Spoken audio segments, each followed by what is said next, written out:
You know, sometimes I always think of myself, maybe Ono and Alex is right. Best way to win is to not play it. Maybe his tactic is working perfectly, because right now, a Concord Dev, who if you don't know, is now working on Marathon. Yes, that game.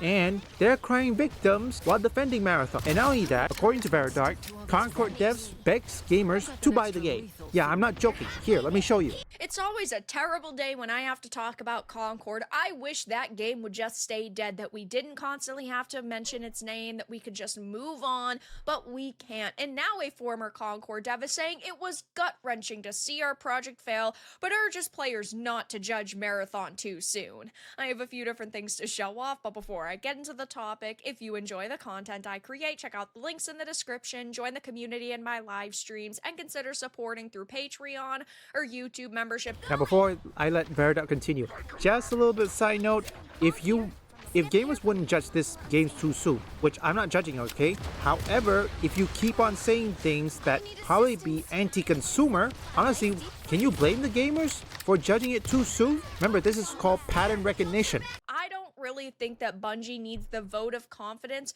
from a Sony developer who was behind a $500 million failure. In my opinion, that's a pretty bad look, and if I were a former kind of Concord dev who was speaking up about Marathon, I would probably think to myself, yeah, I'm helping sabotage these people. So it says gameplay of Bungie's extraction shooter Marathon was finally revealed over the weekend, and while there's plenty of excitement for it, a non-negligible number of gamers have jumped into the conversation to make unflattering comparisons to Concord. Yeah, because it's a very similar situation.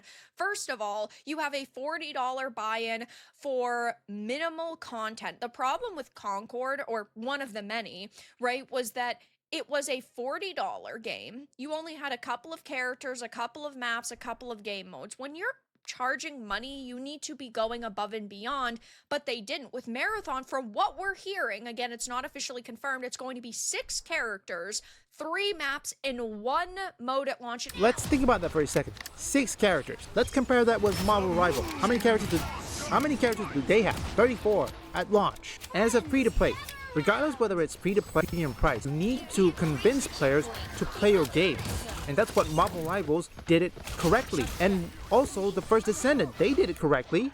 Most of these developers, like say from the First Descendant and Marvel Rivals, they knew live service games are saturated because the first step they have to do is convincing gamers to play their game. That's the first step. The next one, keep them engaged. I mean, it's similar with YouTube videos. You have to make a good video, a good catchy thumbnail in order to make viewers or to have any semblance of viewership, because you want to convince people to watch your video instead of others. As the weeks and months go on, they're going to update it with more content, but that is unacceptable. Plus, you have to consider Battle Pass and additional microtransactions. That's just not cool. Never mind the fact that the visuals look very kind of uninspiring. I like the general theme of it if it wasn't a Marathon, but the problem is that Marathon used to be like a sci-fi game that was supposed to be a competitor to a System Shock, not just a modern day slop fest. It's so disappointing that they traded in Marathon's original identity for this. And then it's an extraction shooter, which is a passing fad already. There's a couple of extraction shooters that people have liked over the years, but I feel like it never picked up the way that like battle royales did. And I just think that they kind of had an initial idea for a battle royale, then they retooled it to an extraction shooter. None of it feels like Marathon, in my opinion. Yeah, that is quite possibly. Okay, I'm not giving this journalist some clicks, okay? I give Veridark some clicks. That journal, oh no. Look, there are some good live service that are in premium price, such as Helldivers 2. I don't know, but there are some who are free to play.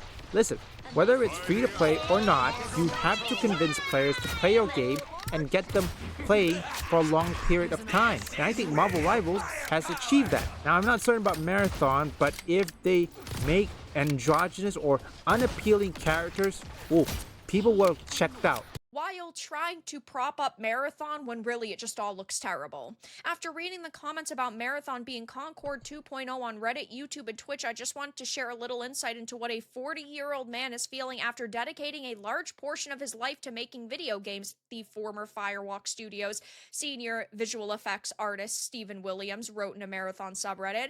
Concord failed to inspire players, and the message was heard loud and clear. It was gut-wrenching to see our project fail, but by being the laughingstock of many online, I have learned that failure is what drives me to succeed, and no one feels as bad as the people who put their time on the line, hoping it would entertain the masses of gamers across the globe. Yes, but at the end of the day, you did still get paid for the work that you did, so ultimately, yeah, you don't have that plan to fall back on for the next 3 or 4 years of development, but it's not like you got paid nothing. Concord, you'll recall, wasn't just a failure, it was a spectacular flameout. The journos refuse to admit it is the biggest failure in the history of the video game industry because they want to protect Sony, which is so pathetic in my opinion. Like, we're talking $500 million plus. Word on the street is that it cost $600 million between buying Firewalk Studio, the initial development costs, the money Sony put into it, and then marketing, and that's just the biggest failure we've ever heard of, but they refuse to say those words plain and simply.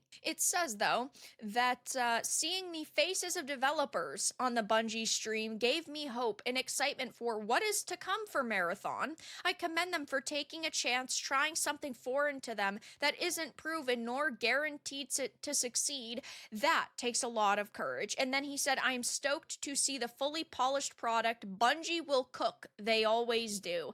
I don't necessarily think that Bungie is going to cook here. I think that they are going to face a lot of problems. Maybe this will come out and it will be amazing. When it does launch, I'll give it a shot like I do most games. But there are already major pieces of information that make me not want to support it. If I was an average customer and I wasn't a content creator who tries to play and review the games I talk about, this right here would push me away from the game. That is true. Sorry I had to get that longer. Look, here's the thing. Here's the problem. When people say something that... Let me give you, for example, Rachel Zegler. You wanna know what happened? Because of her mouth, she couldn't keep her mouth shut. Snow White flopped. Kaput. Finito. Battlefield 5. Battlefield 5 said that, or perhaps one of the developers said that if you don't like it, don't buy it. And guess what? Gamers did it. And when the game failed, they blame us. Seriously?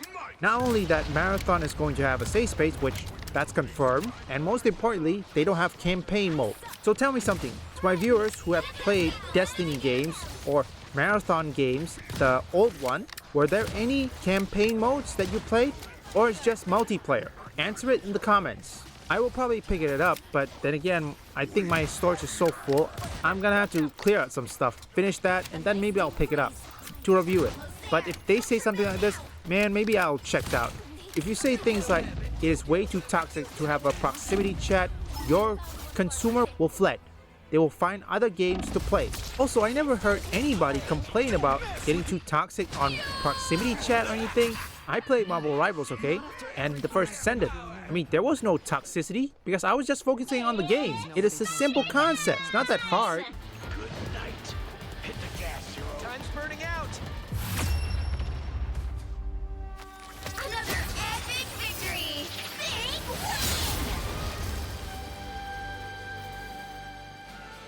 Leave a like and subscribe if you want woke or anti-woke detected, or you just want to see me play games. You can visit my second, third, and fourth channel up here or link in the description.